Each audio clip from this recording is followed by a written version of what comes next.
તો નમસ્કાર મિત્રો, આજના તાજા હવામાન સમાચારોમાં આપ સૌ મિત્રોનું હાર્દિક સ્વાગત છે। આજે તારીખ 22 ઓગસ્ટ 2026 અને વાર હોય છે શનિવાર। તો જાણીશું કે આજે ગુજરાતનું વાતાવરણ કેવું રહેવાનું છે।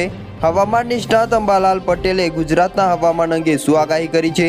નવી સિસ્ટમ મિત્રો બનશે કે નહીં અને સિસ્ટમ બનશે તો ગુજરાત તરફ આવશે કે નહીં, તેના વિશે આજના વિડીયોની અંદર આપણે વાત કરીશું। તો વિડીયોને અંત સુધી જોતા રહેજો અને તમારા વિસ્તારોની અંદર આજનું વાતાવરણ કેવું છે અમને કોમેન્ટમાં જણાવજો।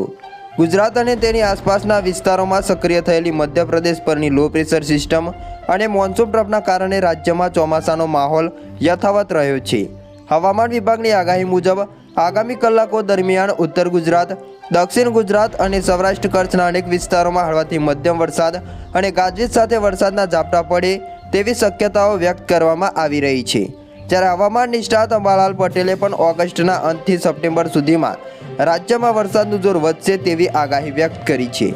હવામાન વિભાગે જે જણાવ્યું છે તે મુજબ ઉત્તર પૂર્વ મધ્યપ્રદેશ અને તેની આસપાસના વિસ્તારોમાં દરિયાની સપાટીથી લગભગ 4.5 કિલોમીટરે ઊંચાઈ પર ચક્રવાતી પવનો સાથેનું લો પ્રેશર સિસ્ટમ સક્રિય છે। આ સિવાય મોન્સૂન ટ્રફ અમૃતસર, મેરઠ, કાનપુર થઈને લો પ્રેશર કેન્દ્રમાંથી પસાર થઈને બંગાળની ખાડી સુધી પણ વિસ્તરેલું છે। સાથે જ નીચલા સ્થળે દક્ષિણ પશ્ચિમથી પશ્ચિમ દિશાના પવનો પણ ફૂંકાઈ રહ્યા છે, જેના લઈને રાજ્યભરમાં ભેજનું પ્રમાણ અને વરસાદની વાતાવરણ જળવાયું છે। આગામી દિવસોની આગાહી મુજબ ઉત્તર ગુજરાતના અરવલ્લી, ખેડા, પંચમહાલ, દાહોદ અને મહીસાગરમાં કેટલાક જગ્યાએ મિત્રો હળવાથી મધ્યમ વરસાદની શક્યતાઓ વ્યક્ત કરવામાં આવી રહી છે। આ ઉપરાંત બનાસકાંઠા, સાબરકાંઠા, વાવ-થરાદ હોય, પાટણ, મહેસાણા, ગાંધીનગર, અમદાવાદ અને આણંદના છૂટાછવાયા વિસ્તારોમાં પણ વરસાદના ઝાપટા પડી શકે છે। તો દક્ષિણ ગુજરાતના વડોદરાથી લઈને છોટાઉદેપુર, નર્મદા, ભરૂચ, સુરત, ડાંગ, તાપી, નવસારી, વલસાડમાં પણ કેટલીક જગ્યાએ વરસાદી માહોલ જોવા મળી શકે છે। સૌરાષ્ટ્ર અને કચ્છના તમામ જિલ્લાઓ જેવા કે સુરેન્દ્રનગર, રાજકોટ, જામનગર, અમરેલી, જૂનાગઢ, પોરબંદર, ગીર સોમનાથ, દ્વારકા, મોરબી, ભાવનગર, બોટાદ, કચ્છ અને દીવમાં પણ છૂટાછવાયા સ્થળોએ ગાજવીજ સાથે હળવાથી મધ્યમ વરસાદ પડી શકે છે। અગાઉ દક્ષિણ ગુજરાતના કેટલાક વિસ્તારોમાં પણ વરસાદ નોંધાયો છે। ગઈકાલે મિત્રો ગુજરાતના ઘણા ભાગોની અંદર વરસાદી માહોલ જોવા મળ્યો। અમુક વિસ્તારોની અંદર મિત્રો વરસાદના ઝાપટા જોવા મળ્યા છે।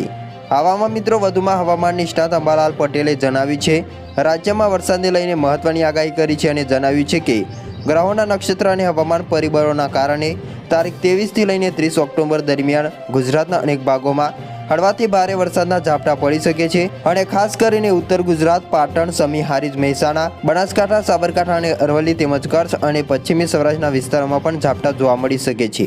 તારીખ 6 થી લઈને 10 સપ્ટેમ્બર દરમિયાન ગુજરાતના મોટાભાગના વિસ્તારોમાં વરસાદના ઝાપટા પડશે અને ત્યાર પછી 12 સપ્ટેમ્બર પછી પણ અરબી સમુદ્ર અને બંગાળની ખાડીમાં નવી સિસ્ટમો બનવાના કારણે રાજ્યના અનેક ભાગોમાં મુસળધાર વરસાદની શક્યતાઓ પણ સેવાઈ રહી છે। વધુમાં જાણીએ તો 23 સપ્ટેમ્બર બાદ તાપમાન વધતા લો પ્રેશર પણ ઊભું થઈ શકે છે અને એના કારણે સૌરાષ્ટ્ર અને ગુજરાતમાં ફરીથી વરસાદી માહોલ જોવા મળી શકે છે। 27 સપ્ટેમ્બરથી 5 ઓક્ટોબર વચ્ચે વીજળીના કડાકા ભડાકા સાથે કેટલાક વિસ્તારોમાં ગાજવીજ સાથે વરસાદ પડી શકે છે। આ ઉપરાંત 10 ઓક્ટોબરની આસપાસ દરિયામાં મજબૂત સિસ્ટમ સર્જાતા દરિયાકાંઠે ભારે પવન ફૂંકાવાની અને વરસાદ પડવાની પણ શક્યતાઓ છે।